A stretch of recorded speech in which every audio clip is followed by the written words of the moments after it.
community meeting. This is a special planning board meeting. It's our community meeting for 111 Dedham Street. Tonight is Thursday, June 20th. We are doing this 100% remote via Zoom. So it is a remote meeting. It is being live streamed on the NCTV YouTube channel and also recorded for future enjoyment. We'll do kind of a quick introduction of our board and our guests. So myself, Chad Peck, and if you could just kind of raise your hand. The next person that I see on my screen is Melissa. So we got Melissa Mayo. We also have Gary Sullivan.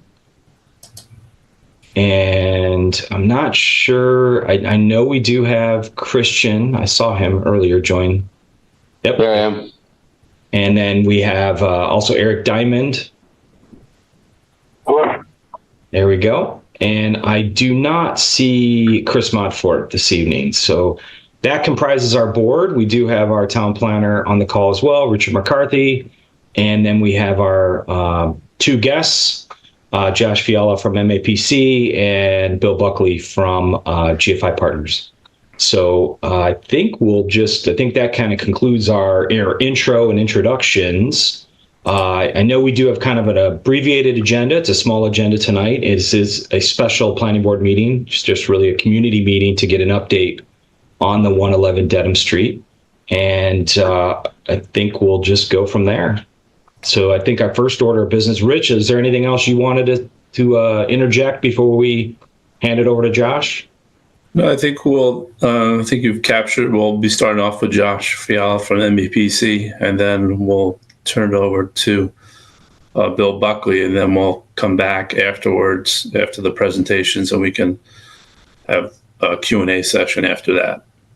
Yep. So we're going to first hear from Josh. He's going to kind of give a recap of the process that he's gone through on the Southwood Hospital or 111 Dedham Street, and then Bill from GFI is going to talk about their remediation and redevelopment process and next steps. So Josh, take it away.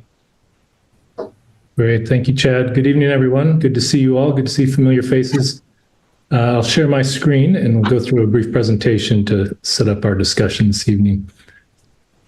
So this is, again, a community meeting, as Chad and Rich have laid out, for the 111 Dedham Street property, former Southwood Hospital property. And we have a brief presentation just to remind everyone of the context and background and how MAPC assisted the town to help get to this point. As Chad and Rich have outlined, this is our basic agenda for this evening. So you hear from me first, and then from GFI, and then we'll have a discussion of sort of what the next steps are, but also have plenty of time for some questions and answers as well. We've already covered the welcomes and intros. Thank you for the board for hosting us.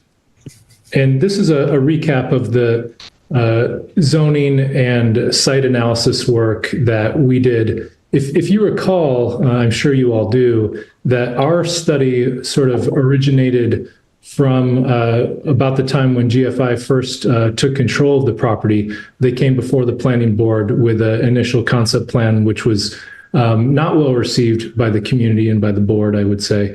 And that necessitated or grew out of that our study, which was to proactively, so the town planner, Rich, and the planning board proactively sought a grant to develop a community process to look at what the preferences for the site were, what the vision for the site were, what the most important priorities for the property. Of course, the town is not fully in control. This is a partnership and collaboration with the property owner and developer. But it was a process that was, I think, good to look at with our expertise as more of a third-party reviewer to understand what the possible future of the site could be. And that was the purpose of our process, was to really move from a point where there was kind of a dissatisfaction with where the property proposal started, and then think about potential different outcomes and hopefully come to a better place, both in collaboration with the town and with the property owner. And I think that's where we sit this evening, hopefully, is in a better place and in a much stronger position to have all parties move forward. So this is the property in question, of course, which is positioned with most of its frontage along Dedham Street, Route 1A. It is the former Southwood property, around 90 acres in size, right up against the Norfolk town line and abuts the Walpole town line, of course.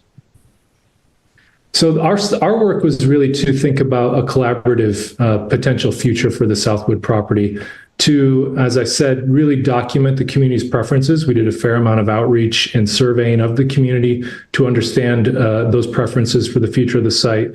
And then also identifying shared goals between the variety of parties and stakeholders involved.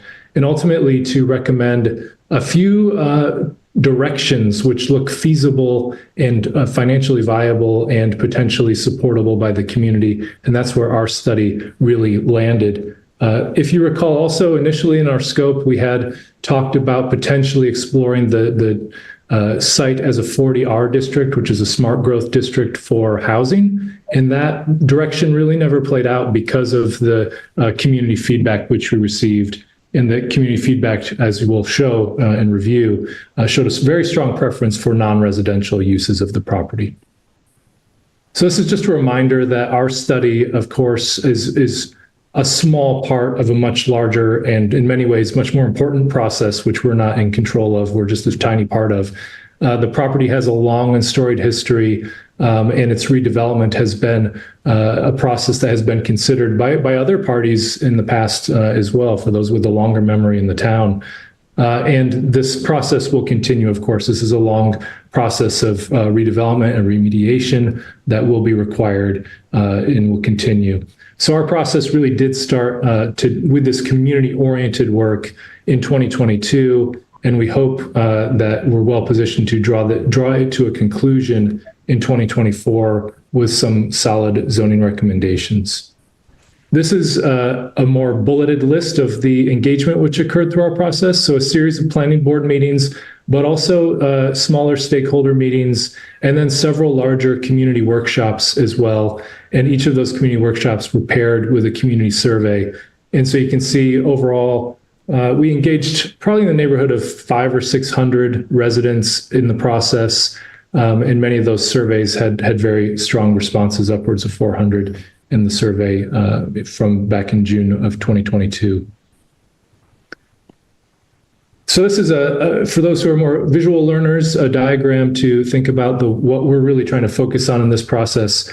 And that was the center point between a variety of stakeholders. Of course, we show 3 here. There are likely many others as well, but in writ large, the property owner and developer has interests in their property, of course, and its success. The town at large has needs that could be helped along by this property. And then the abutting community, surrounding neighbors and properties also have interests which may be aligned and may be a little bit different than those others. And we're looking for the unique opportunities which might satisfy or provide benefit to each of these stakeholders. What we found through this process is at that center point is remediation. And remediation of the property is the priority for the community. Remediation of the property is the focus. So we have a few higher level takeaways from our engagement. Most were Norfolk residents, but we did actually have engagement from Walpole residents as well, mostly those near the property. We had a strong interest in a development outcome that is community oriented and sustainable. Those are words that came from the community and from the community process. And then a very strong preference for non-residential uses on the site was expressed from the community. The biggest concerns for impacts in some ways are related to residential uses. So increased population with school-aged children, concerns around traffic, and then, of course, concerns that the property be remediated and contamination removed. I've had an apple watch. So I'm going to just go quickly result by result within each of these main interests. The first is from the town's perspective. So we have, as MAPC... Sorry, Josh, I can't hear you. Is somebody not on mute, possibly? There, I got it. All Okay, right. thanks. Sorry about that. All right, so the townwide master plan, of course, has been underway. It was an 18-month process. There's a draft plan now available. The comment period for that draft plan is just wrapping up. So if you'd like to take a look at that and offer any comments, please do. MAPC was also involved in that effort and was able to coordinate between these two planning processes. The master plan, of course, had a wider participation and wider engagement from the community, about 1,200 participants overall through a variety of workshops and events over that 18-month period. What the master plan showed was that the local tax base is a key concern for the town. It's predominantly residential today. There are high housing costs in the town, and that is compounded by residential taxes. And there's a lot of friction around those ever-increasing property taxes and thinking about ways to diversify the tax base for the town. And this is potentially a property that can do so. And that was something that showed up a lot in our master plan feedback. We also have seen while housing and the number of household growth is increasing on a steady trend line of growth, we have not seen the same steady trend line of growth for jobs in the town. And so economic development has been declining. The number of employment opportunities in the town as well have not been on the same trajectory of housing growth. And again, this is a potential opportunity to move that trend line for employment opportunities in the town in the other direction. The site was highlighted as an area for transformation on the master plan. You can see in this diagram here, it's circled in the blue. And the transformation opportunities were the greatest opportunities for future development and change in the town. And this Southwood property identified as a potential new job center in Norfolk with commercial and industrial uses from what we're hearing about those tax base concerns and employment concerns. There are a few economic development and land use strategies that point directly to the property, continuing this type of collaborative relationship with the property owners to redevelop the former industrial property here. A process which should be noted from a town-wide standpoint that could also be mimicked or mirrored on the Buckley and Mann property as well. This is a process which I think has shown some success and could set a precedent for other properties in the town, which are very also complicated and complex redevelopment projects.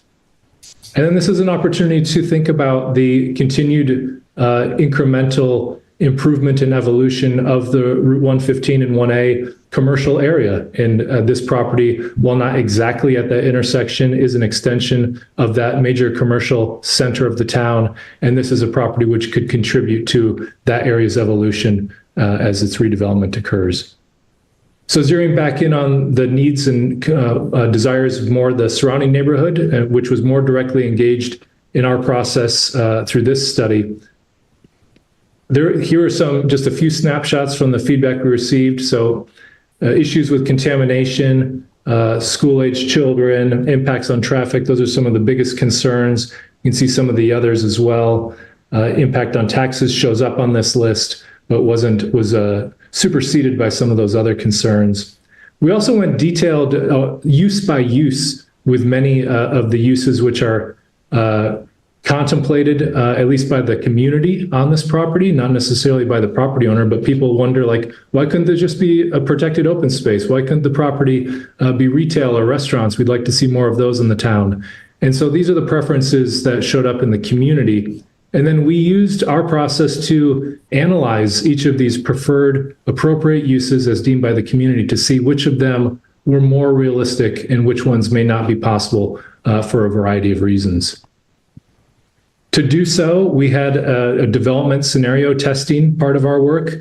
We tested 15 different scenarios. This gets a little bit into the property owner of that Venn diagram I've been sharing. We're trying to approximate their interest through these scenarios and through the testing of the scenarios. Of course, we are not the property owners, but trying to point to, through analysis, options which may be financially viable and could be something that they might also be interested in. So we also, through those scenarios, thought about the various ways that development could occur, the approval sort of processes that would be required, either through current zoning, just a shorthand there, that the current zoning has a few characteristics to it which are pretty much non-starters in terms of density limitations and other aspects of it which don't allow the type of density for financial feasibility. There's also a deed restriction to mention on the property as well, which is a separate process which will have to occur under sort of any scenario. But then the scenarios which looked most promising were those which are developed under a process of a rezoned property. So those are the procedures and processes which the town could provide a little more control over to bring the property into its next use and positive era.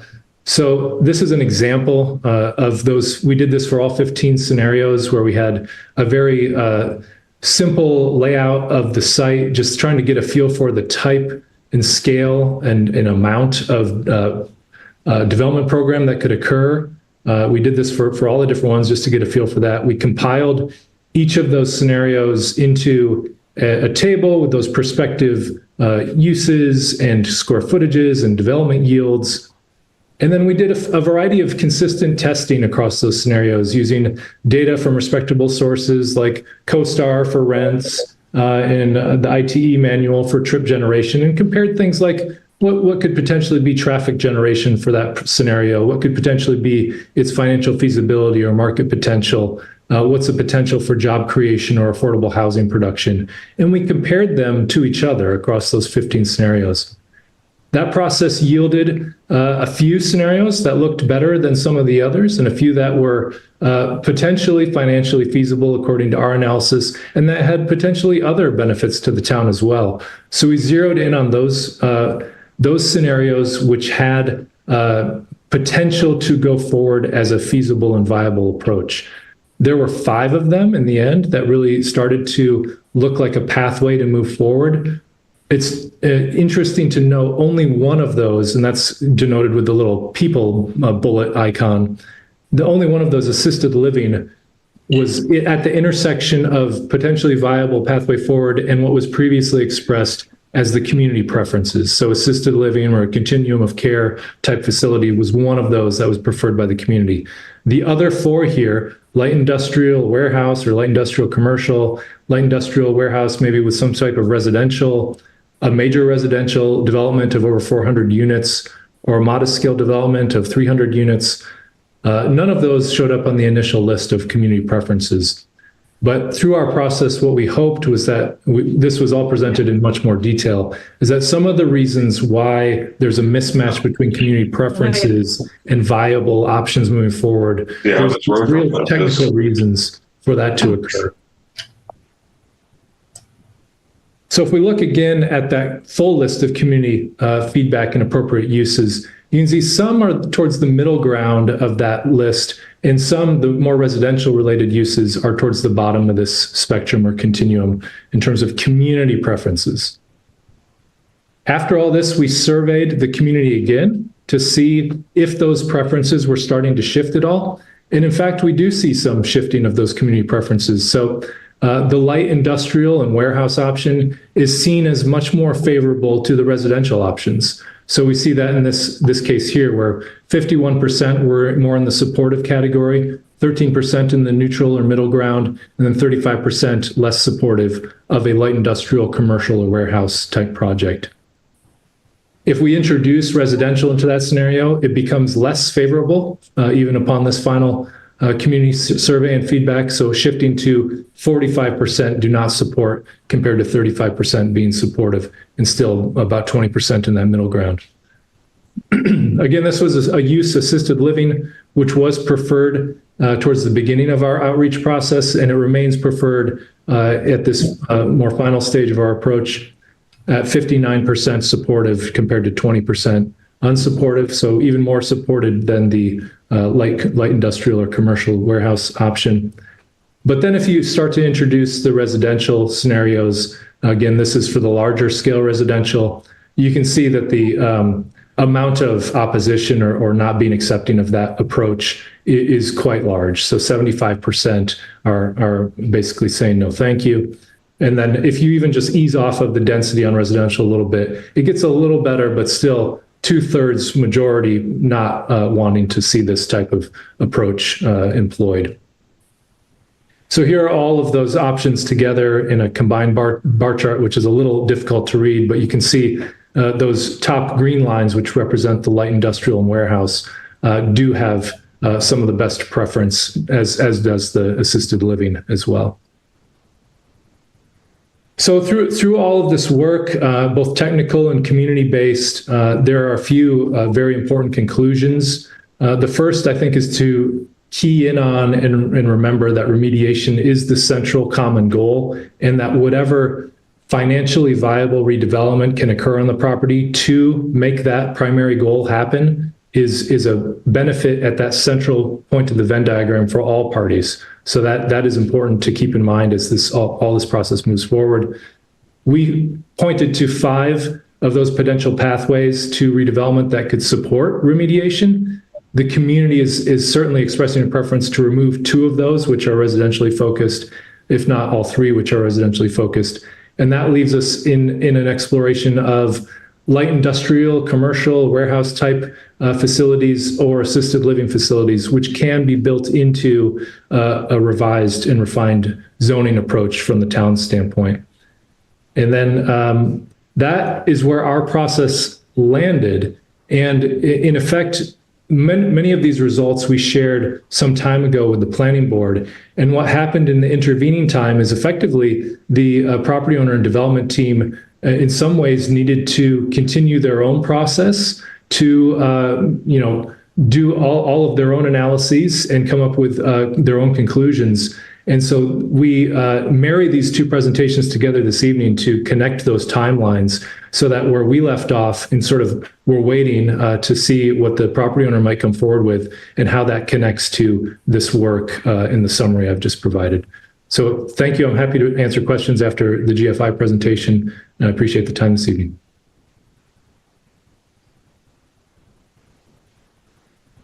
Thank you, Josh. Great overview. Appreciate that. Next, we do have Bill Buckley from GFI Partners.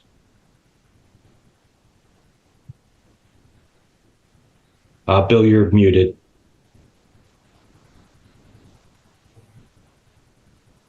Can everyone see that screen? Yes. Great. Let's see if I can. You.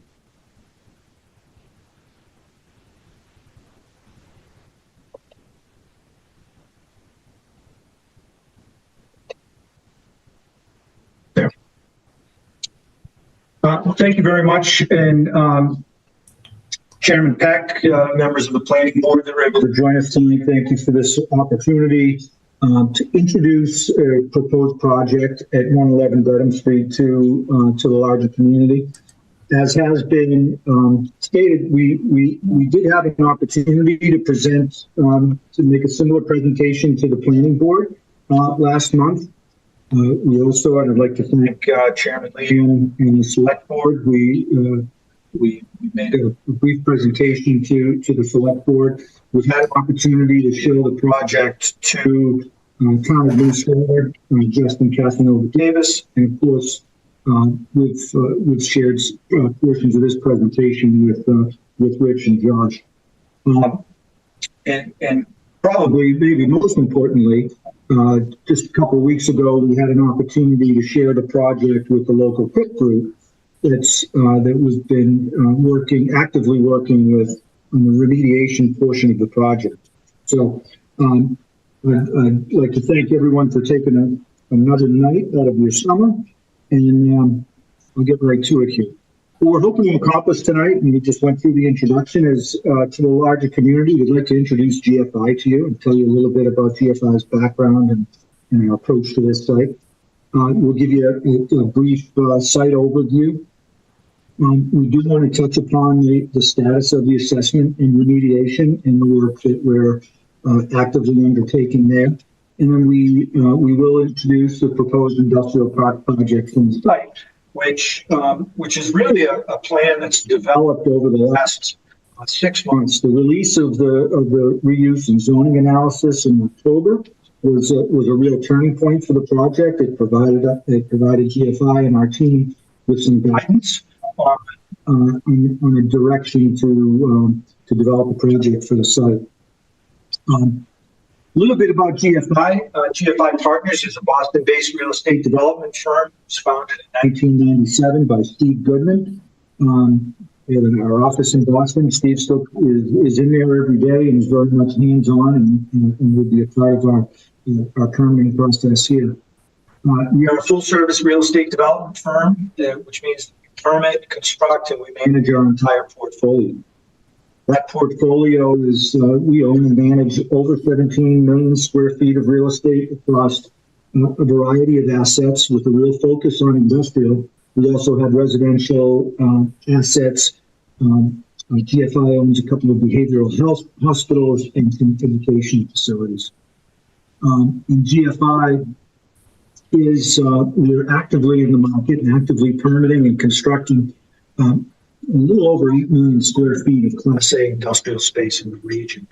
I'll give you a little sampling of some of the tenants that occupy everything from energy companies to life science companies to storage and warehouse and manufacturers as well. Some of the active development projects we have going on is there's a company called Royal Wine, which is a premier manufacturer and distributor of specialty wines, spirits, and liqueurs. We're building a 630,000 square foot facility for them out in Goshen, New York. A recently or soon to be complete project is Life is Good is going to be locating their corporate headquarters in a project that we're developing up in Hudson, New Hampshire. They're going to take most of that 525,000 square feet in that building. And as I say, I think most of us are familiar with Life is Good, but they're apparel and accessories wholesale. And we're real excited about them moving into one of our projects. Out at Devens, in the Devens Park, we are nearing completion of 155,000 square feet that will be home to Advantor. Advantor is a biotech and pharmaceutical research company. In Billerica, Mass. is 165,000 square feet that is recently completed. There'll be a couple of companies in there. Azenta Life Sciences, which is a life sciences consulting firm and independent electric supply, will be in there.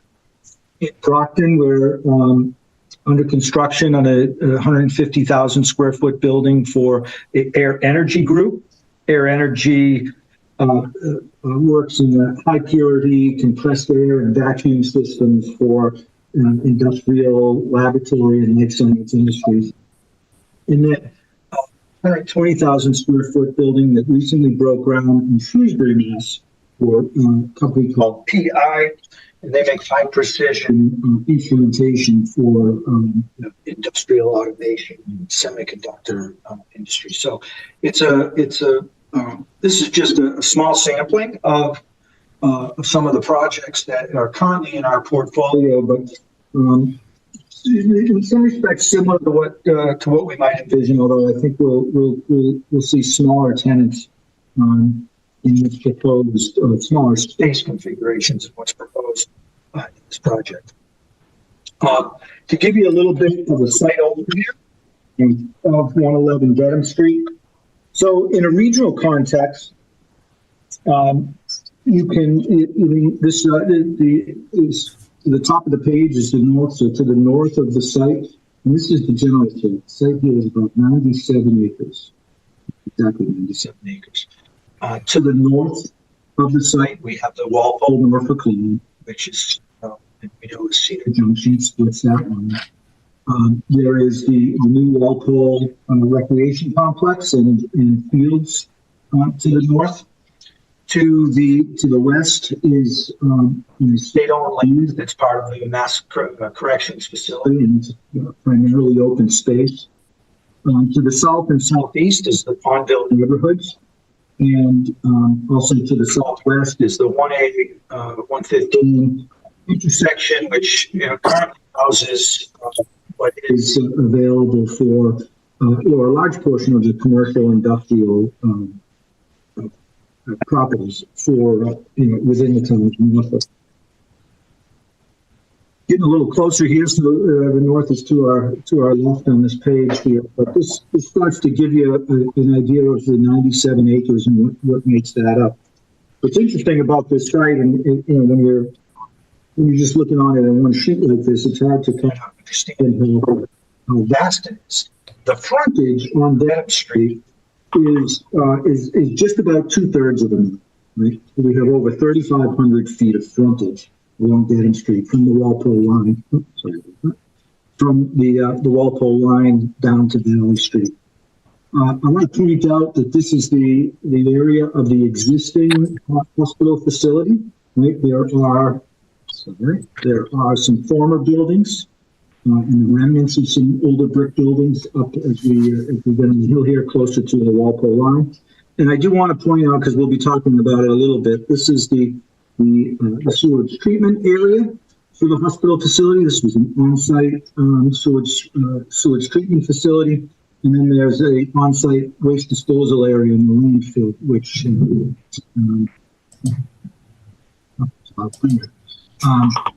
is again a point that we'll discuss at the when we talk about the remediation. The existing facility today is in pretty rough shape. It's been vacant for, and this picture doesn't quite do full justice. It's fallen into extreme disrepair. It's been vacant for more than 20 years. It did operate as a state-owned hospital facility since the 1920s, 1927, primarily in cancer research and cancer treatment. During that time of when it was operated by the state, there was, and since the transfer to Southwood hospital facilities back in 1982, which was actually the Ponce Valley Healthcare, I think at that time, which then became part of the Caritas Christian chain of hospitals. Not long after the transfer into private hands, it became pretty clear that there was significant contamination existing in the site. Mostly generated during, if not totally generated during the state's ownership. That waste disposal area and those wastewater beds generated, have significant remediation work and additional assessment work that needs to be undertaken. When we talk about site assessment and remediation status, it's I think important for us to get right into the PIP group that's been we've been working with and we've been relying on and consulting with throughout this process. The final PIP plan was approved in November of 21. So GFI took ownership of this site in February or March 2021, and we were notified of a new PIP group or a PIP group that was initiated. And it's really there so there's public involvement in the assessment and in our final cleanup plan. Once GFI started to review some of the site assessment work that had been done out there, and once we started to, there was actually an inspection by the Department of Public Health. There was we identified potential radiation at the site in October of 21. And a radiological characterization report was actually generated in June of 2022. And that's when we really started to become aware of, or at least started to pay close attention to the potential radiation that existed in the wastewater treatment beds. With that, there was a lot of additional work was necessary. So where the status of the site from a remediation standpoint was, there was a phase 2 comprehensive site assessment scope of work that needed to be submitted. That scope of work was completed and submitted to Mass DEP and was finalized in October of 2022. Around that time, we started to investigate the waste disposal area and get an understanding of the type of material that existed there and what had been disposed of, and did a preliminary investigation report in November of 2022. We've also, since we've been out here, we've done asbestos-containing material assessment of the buildings. We've generated some demolition plans for those existing buildings and what a cleanup would be necessary out there. We also, as part of our phase 2 scope of work, and this is where we made a significant investment in further characterizing the radiation that was identified in the June 2022 report. That's really become, the radiation has become a big focus of ours on the site. It's while it had always been feared to have been out there with that report in 2022 that was confirmed. This radiological characterization just completed this past February really started to narrow down the quantities, the concentrations of radiation. It gave us a real understanding of what it's going to take to do a cleanup of those and remove those soils. With that radiological characterization, we also submitted interim phase 2 comprehensive site assessment this past March. We did request additional time while we were going through this zoning analysis and while we were identifying a proposed project for the site. We needed additional time to complete some of the assessment work that we agreed to in that comprehensive site assessment scope of work. In that time, we've held, there have been several pit meetings. We've tried to keep the pit group aware of our remediation schedule, our plans, and what some of our next steps are. I guess the most important, one thing that I do want to note with the assessment and remediation is there's been a significant investment made to date. But I want to make it clear that we're aware that it's not done. Right? There is significant work to be completed in remediation, and it's work that we think needs to run hand in hand with a potential redevelopment strategy for the site. Work that's still to be completed. We have more monitoring wells as per the radiation analysis. We have groundwater sampling, PFAS assessment. There's an ecological risk assessment that needs to be conducted, a human health risk assessment. We want to do additional borings of that waste disposal area. And all of this assessment work will lead to a phase 3 report, which would be the selection of the remedy for each of the areas of concern out on the site. And hopefully not long after that, we'd embark upon phase 4 and phase 5 activities, resulting in the implementation of a cleanup plan, resulting in a permanent solution. Bill, excuse me a second, Bill. You seem to fade in and out. I don't know if they're. I'm fading in and out? Yeah, you sound really good sometimes, and then I know you're talking the same level, but it seems the same. All right. I wonder if it has anything to do with the thunder and lightning that's happening in the neighborhood. I don't know. All right. I'll try to be clearer. With some of this additional work, we're also pursuing potential EPA targeted brownfields assessment grant program funds. And we recently became aware that the project is eligible for those funds. So we're pursuing that with EPA as we speak. So I think the big takeaway on the remediation and the site assessment statuses is that although a lot of work has been completed to date, a significant amount of work remains, and we're committed to completing that work. We're committed to that assessment work. We're committed to the remediation work. But as we've said, I think from the very beginning here, that work is going to, in order for that work to proceed, that needs to go hand in hand with a redevelopment project, and we've used the term a robust redevelopment project to support the costs of additional assessment and remediation. So with that, I'd like to introduce the proposed industrial park project that we, a conceptual plan that we've developed that we think is consistent with and has been was guided by the reuse and zoning analysis that was released last October. And I'd like to show it to you now. So the 97-acre Southwood Hospital site is, includes this. What we're proposing here is a conceptual layout is to subdivide the 97 acres in 3 proposed lots. There would be the main industrial lot A, which is a 74-acre parcel that would house a proposed industrial park project. We have a commercial lot B of 4 acres up at the Walpole town line, and a commercial lot C of 18 acres. And we think both of those commercial lots are future development opportunities that as we progress with community feedback and community outreach in this process, is maybe a location for a potential assisted living site. There could be neighborhood retail.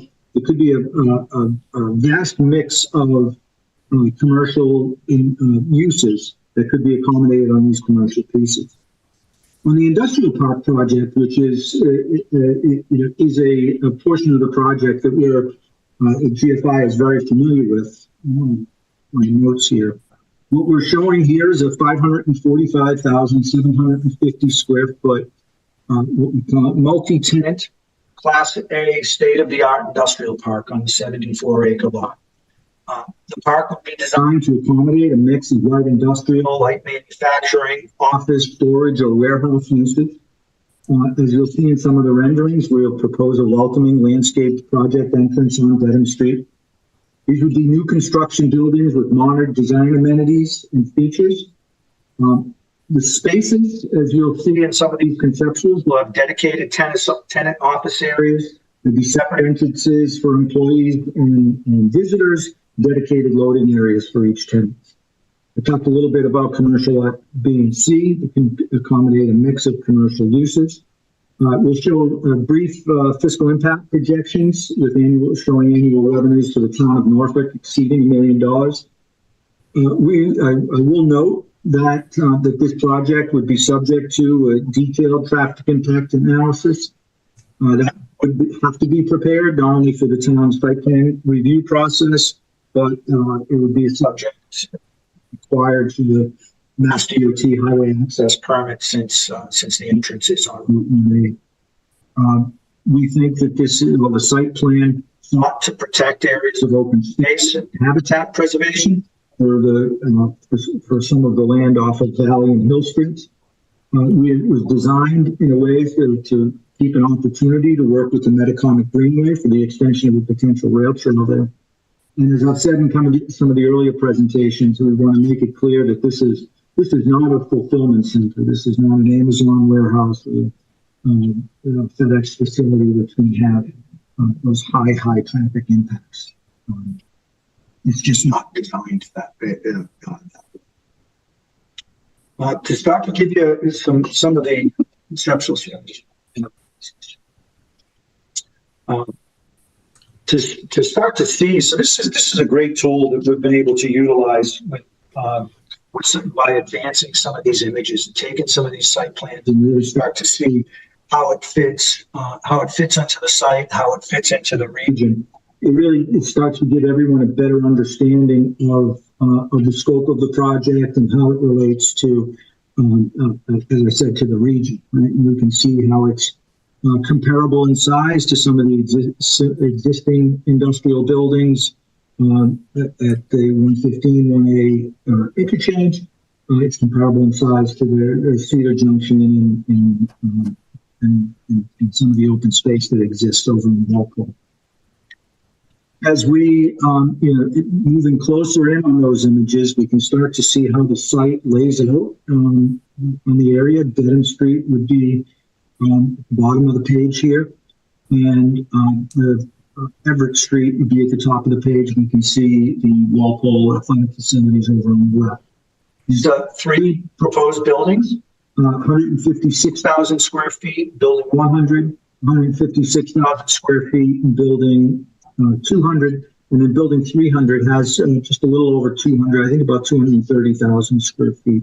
But in this view, you can start to get an idea of how traffic would flow in and out of and around the site, where employee parking areas and visitor parking areas, and where dedicated loading spaces would be for potential tenants here. As we build upon that image, you can start to get an idea of a potential mix of spaces. This is a conceptual layout only, but you start to get a feel of how the project can accommodate a range of space configurations. We could see any number of these, spaces either split or joined, depending on the tenant seeking the space. But again, we can see the separate entrances and where the parking is allocated. One thing I did want to point out, and you can start to see it on this page, but we'll see it on others as well, is that there's a change of grade in the site. Right? So buildings 100 and buildings 200 sit about 1,500, about 15 feet higher than where building 300 would be.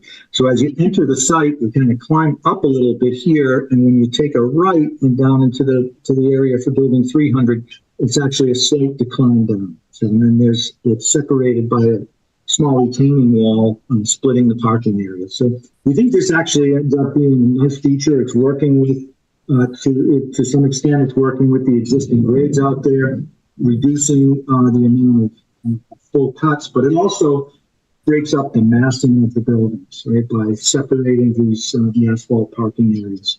We think it results in a better site plan. This is a visual of the entrance to the project. We've talked about kind of generating some curb appeal here. We would want a welcoming landscape entrance off of Dedham Street. You can start to see how the buildings would relate to at the street level view. As I've said in a couple of these presentations, we would want this park designed as a potential corporate headquarters for a small manufacturer or a small light industrial user in this area. Right? A location that actually you could be proud of. Here would be a viewpoint as you were coming on Dedham Street from Walpole into Norfolk. Give you an idea of the building elevations. This would be this is building 100. You can start to see that the site would have modern construction with efficient and utilities and efficient mechanical systems and the latest in utilities. EV parking spaces, but it would be a building that, as new construction, would have today's modern amenities. Building 200, similar viewpoint, and building 300. This was the view where you can kind of see that building 300 sits a little below. This would be the location of that retaining wall I pointed out on the other drawing. I touched upon earlier that what we would we'll provide additional detail on this, but as we embark on projects like this, we like to understand what the fiscal impact projections are. As might be expected, this is an industrial park project like this, which has limited impact on existing services and schools. Has a really favorable projected annual tax revenue. In this case, it's just over $1 million. The existing site value based on project, the industrial park project only for this site, the existing site value is assessed at $5,524,000. That number would jump to $66,530,000 at full build out. That's a quadrupling of the total industrial valuation of the town. From an existing $22,623,000 up to $89,154,000. There's an estimated minimum of $300,000 in one-time building permit and mechanical fees. Since Norfolk is a Community Preservation Act community, there'd be annual CPA revenue of $10,000 or $10,359. The project, the industrial portion of the project, would be new economic development investment in the community exceeding $55 million, and that's after what would be a significant remediation project. That's an investment in the new construction portion of the project. And we estimate that the project has an estimated 350 new employees at the location, and that has obviously on-site benefits to strengthen the local economy, providing new jobs. But there's also and employers such as this have significant secondary benefits to the community as well, supporting other local businesses.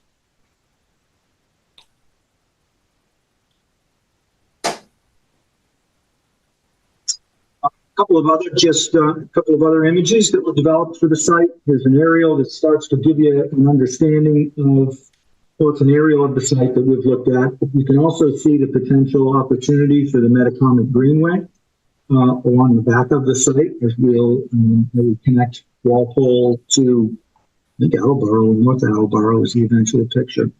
And also just at the back of the site, an employee amenity area, outdoor amenity.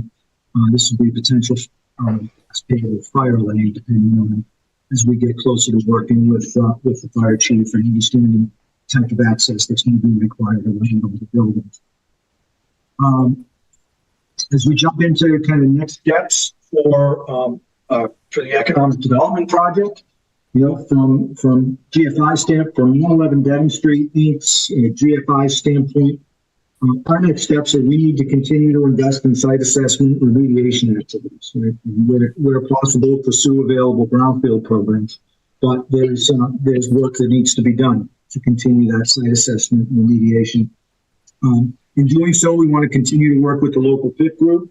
Their knowledge has been, their institutional knowledge of this site has been valuable to us in this process. We want to be sure that we continue that public involvement in the cleanup plan.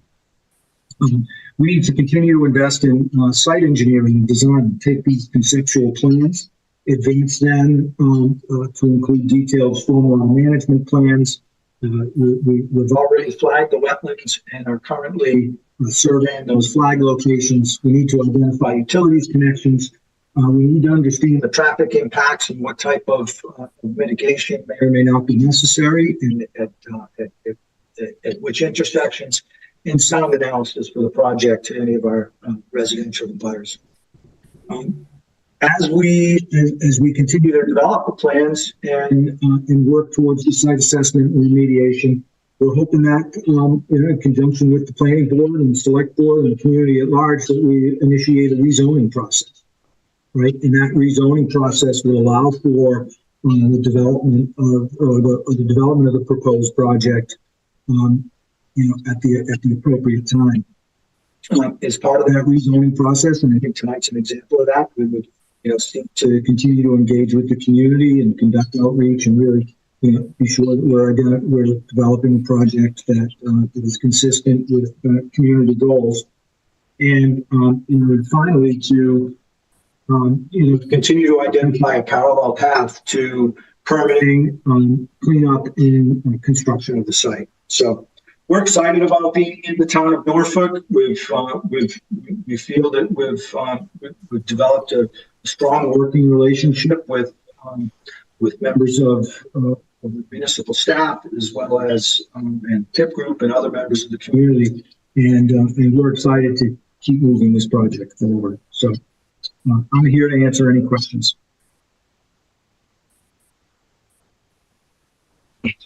Thank you very much, Bill. Appreciate that great overview, and just wanted to kind of open it up to anybody if they had any questions for Bill or for Josh. I want to thank both of our presenters for this evening for all this great information. Yep, we do have a hand raised. Mark.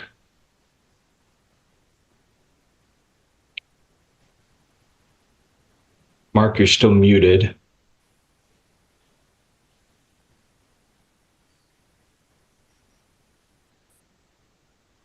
Right. I don't, Mark either dropped off or looks like Mark is no longer with us. Jane, you have your hand up? If you could just unmute yourself, state your name and your address, that'd be great. Yes, sorry, it took a while. Jane Dewey, I live on Everett Street, a traffic calm neighborhood. So I was just a few questions. It was a great presentation, and I had seen it earlier as part of the PIP group, but I noticed, I didn't see anywhere where there was a place for the sewage treatment plant. And I didn't know whether there were plans to hook into Cedar Junction or what the story was on that.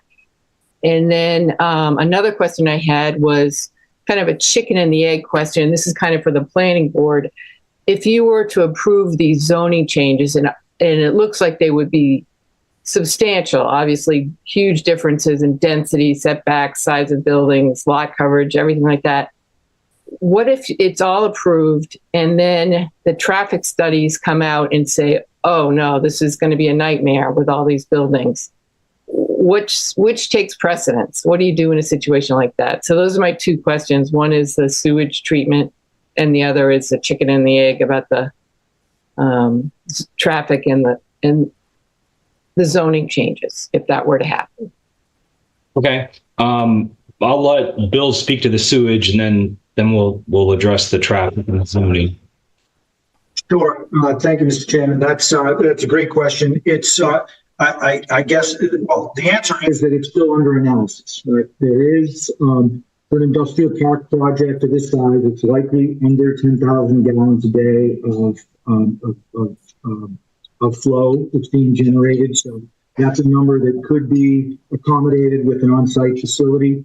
However, we are aware that there's some there are sewer connections in the region and in the neighborhood, and we're doing some analysis to see if there's opportunities there. That would be our first choice, but there is an opportunity. There is an option to do on-site treatment if necessary. All right, thank you, Bill. So I'll start to address the kind of the zoning and the traffic study, and then let the other planning board members or Rich chime in on that. So first of all, when it comes to the zoning changes, yes, there will be an extensive involvement in zoning changes. It is a district all unto its own, so it is a unique district by itself. Those changes will work. We'll work as a board. We'll work with our town planner. We'll work with GFI, and to develop those changes, we'll have multiple planning board meetings.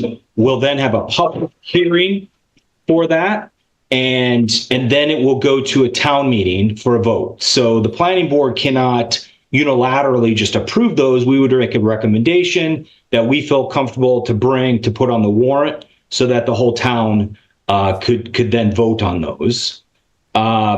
Then when it comes to the traffic study, that would be something that would be done during the site design process. So once GFI Partners has a site design developed, they then bring that to the planning board.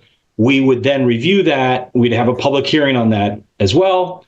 And one of the things that would be discussed would be the traffic analysis at that time. Right.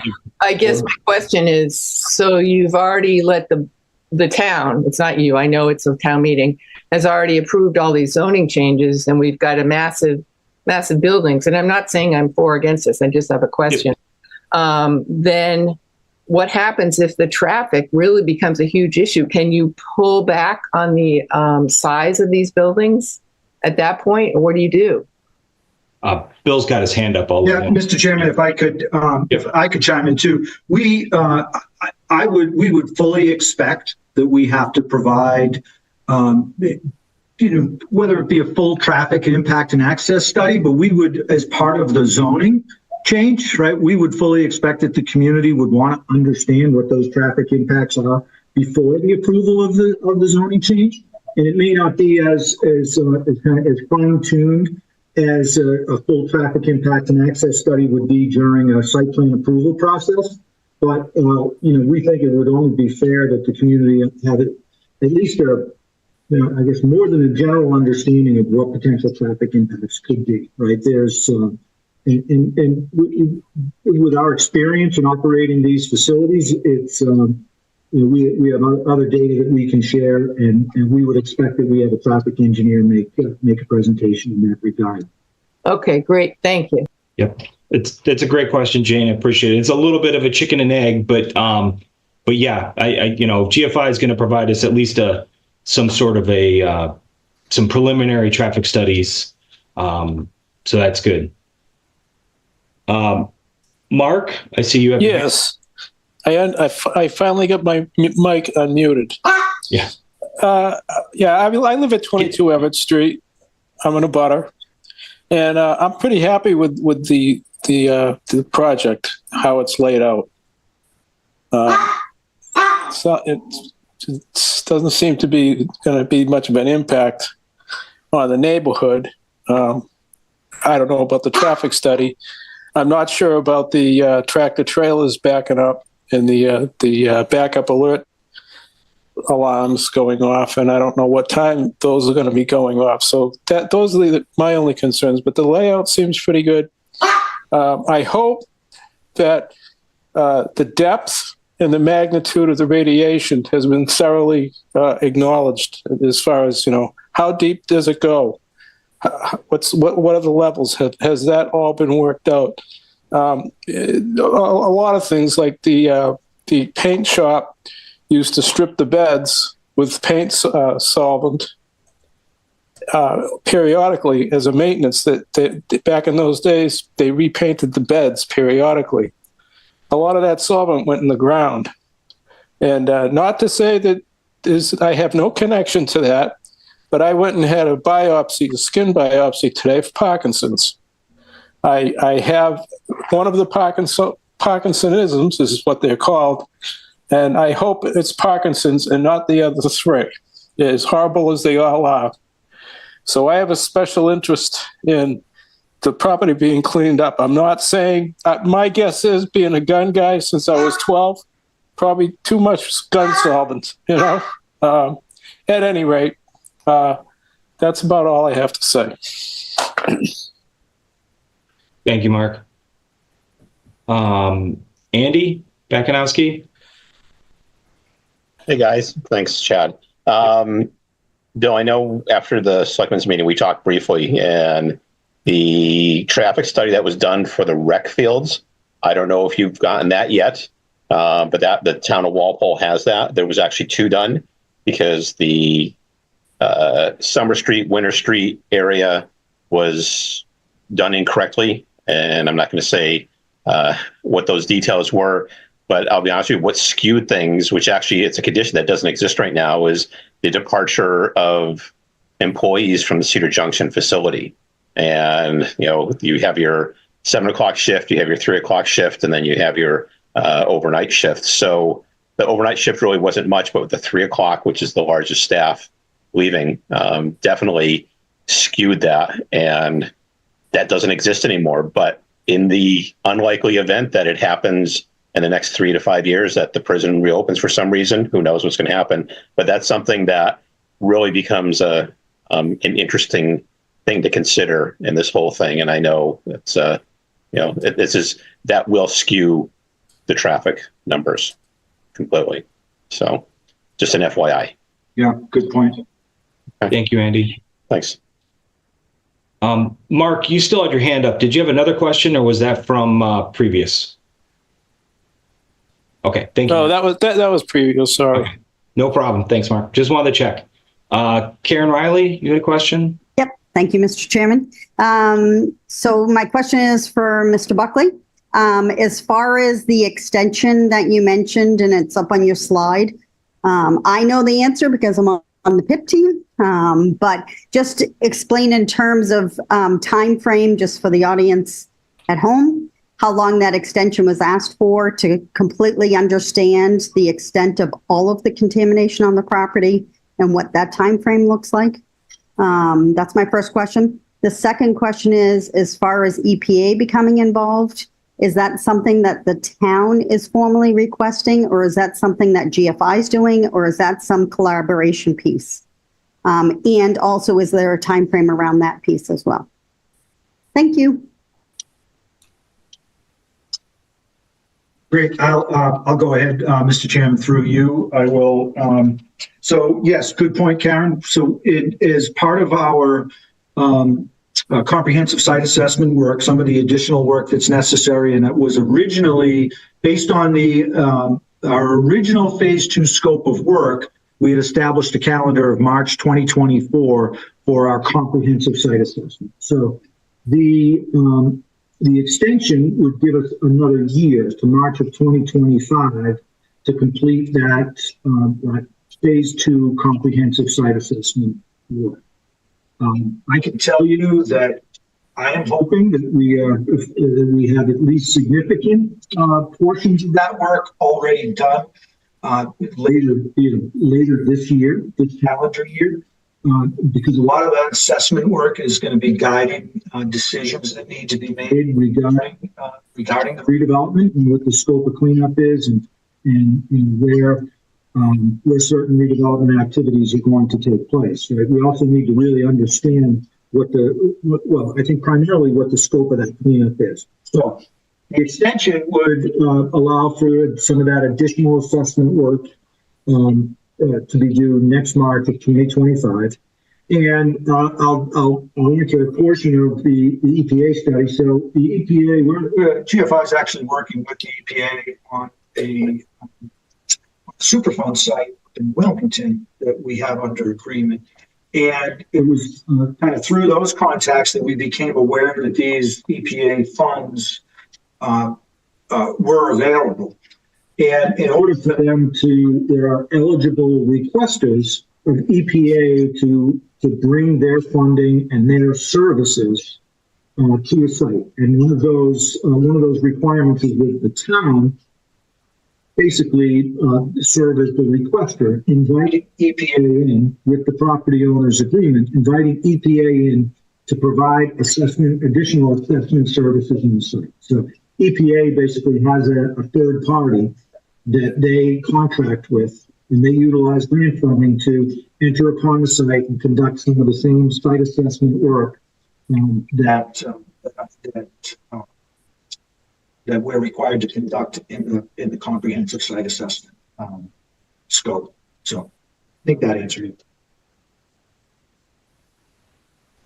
Thank you, Bill. Peter Diamond, do you have a question? Thank you. Through the chair, Peter Diamond on Seekonk Street. And I worked on the first committee some years back when George Vallone wanted to redevelop the property. And we discussed that there was a deed restriction on the property that could only be used for hospital purposes. So my question is, at what point and how is the deed restriction lifted on the property? And in concert with lifting the deed restriction, would Norfolk have a development agreement that is acceptable to the whole town for lifting that deed restriction? Thank you. Yep, Peter, that's a good question. And yes, there is a deed restriction on that property. We have discussed that previously, and I do believe we discussed that with town council. And I don't want to misspeak, Rich. What was the final? Because I've heard two different things, and I just there's what we need to do as a minimum, and then there's what we can do to just fully ensure that this is going to pass and be lifted. Is that fair to say, Rich? Yeah, so there is, in terms of deed restriction being lifted, there does need to be just further review with council at the state level to know what is absolutely required, and then what that entails, and whether there may be a variation. So maybe the town supports it, but doesn't necessarily have to vote on it. So there's been conflicting in terms of what that requirement is exactly. So we need to get that answer specifically, which we don't have yet. We don't have that yet. And it's my understanding, Rich, that it's the select board is the one that would vote on that to lift that. Is that right? It could just be the select board. Initially, some time ago, there was thought that it needed to be town meeting. So we need to verify whether it's a select board vote or in fact a town meeting vote. Right. in terms of the developer's agreement, that could be done, prior to that, or whatever makes sense to do that. So, Peter, unfortunately, we don't have the exact answer on that. I think the play it safe method would be, we as a town could vote. We would vote on that. We would then approve to have it lifted. Then the select board would then take that into consideration, vote on that, approve it, and then all that would go up to the state level to say, hey, look, the town voted on it, the select board voted on it, and it's lifted. So, but we want to also understand from town council, what do we need to really do? And so we've requested that, our town council has requested that from the state to find out the exact answer. We don't have that answered back yet. Thank you. If you don't mind, one more question. Yeah, go ahead, Peter. Applicant. When we worked a few years ago on the site, I was an advocate to have the site cleaned up to be a green site. And my understanding of a green site is everything's cleaned up, trucked out, and taken out of Norfolk. So it becomes a green site.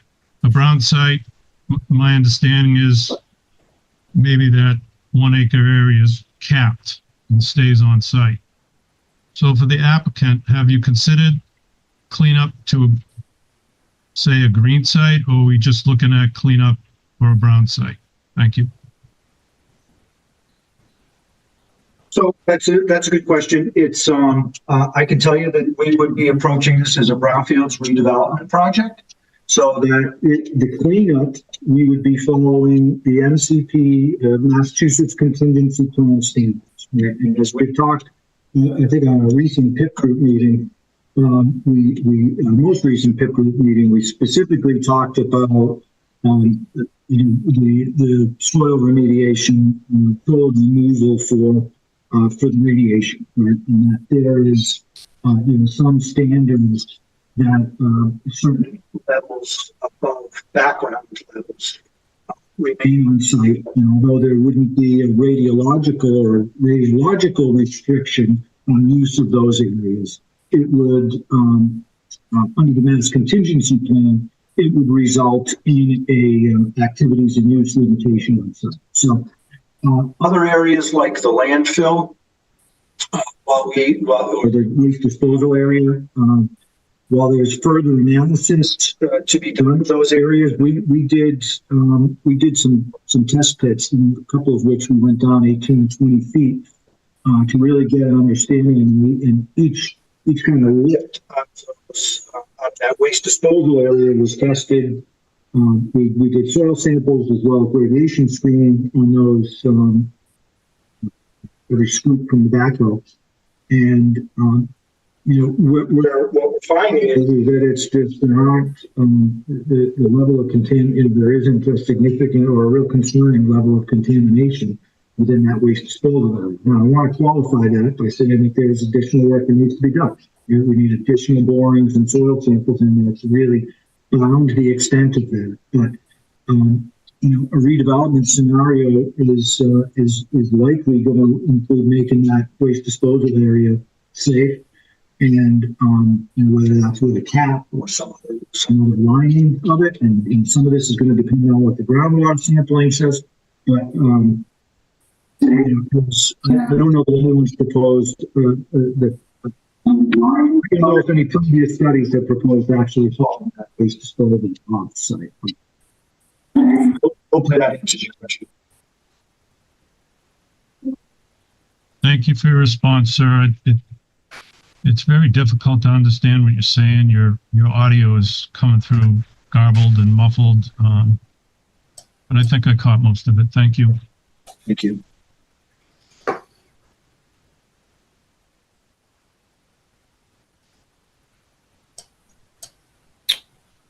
Anyone else? I don't see any other hands raised.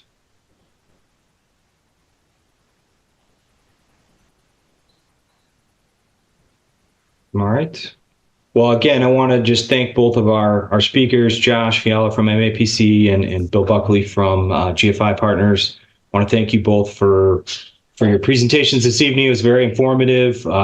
and just want to wish Bill, you and GFI the best of luck on this. It looks like a really good project, and I think it's going to be good for the community as well. So thank you both. Thank you. With that, I guess we will make a motion to adjourn. Do I have a second? Well, before you adjourn, just Whoa. quickly, we didn't just recap the next step. So the next step is to look at the zoning for that area for the C6 zone and identify things that need to be adjusted, which we're starting that process now, which will be presented to the planning board over the summer with the intention to have it lined up for the fall town meeting this year.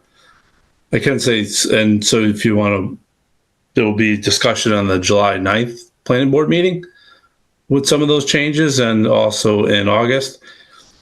I think the initial review looking at the proposed development plan, the redevelopment plan for the industrial with the commercial, I don't think that it's not going to amount to significantly these zoning changes as maybe folks would have thought initially. So, but we'll walk through each of those different areas in terms of what would be changed. I can tell you that there's some residential that will be removed as an allowed use. I can tell you that there's some commercial uses that are in our commercial district now that'll probably be added, those type of things. And then probably creating some new use definitions that reflect some of the newer industries that are out there today. So that's kind of just a general sense of it. But again, like you mentioned earlier at the beginning of the meeting, it's all contained within this these properties are their own district, so that doesn't impact the other districts. I know we will be looking at parking in terms of putting parking standards that are aligned with industry standards. Ours are a little bit more intense in terms of some of the uses that are out there, but so that gives you a sense of some of the stuff that we'll be looking at. Yeah, sorry, Rich, I jumped the gun. So yeah, that's all right. Thank you for that. And just again, I forget who asked the question, but just again, is that we're going to start having our planning board meetings to talk about zoning. Once we get to a point where we feel we have the zoning ironed out, we'll have a public hearing to so that everybody can have an opportunity to opine on that those zoning changes. We'll then get that on the warrant for hopefully the fall town meeting or spring at the latest. But so it's we're hoping to get it on the next town meeting if that works, and then the town gets to vote on it, and so then there'll be another opportunity to ask questions and discuss. But we hope that everybody will attend the planning board meetings throughout so they can ask questions throughout. But you will have several opportunities to do so. Anything else, Rich, on next steps? No, that's it. Josh, Bill, any last words of wisdom to add? Okay. All right. So would like to entertain a motion to adjourn. So moved.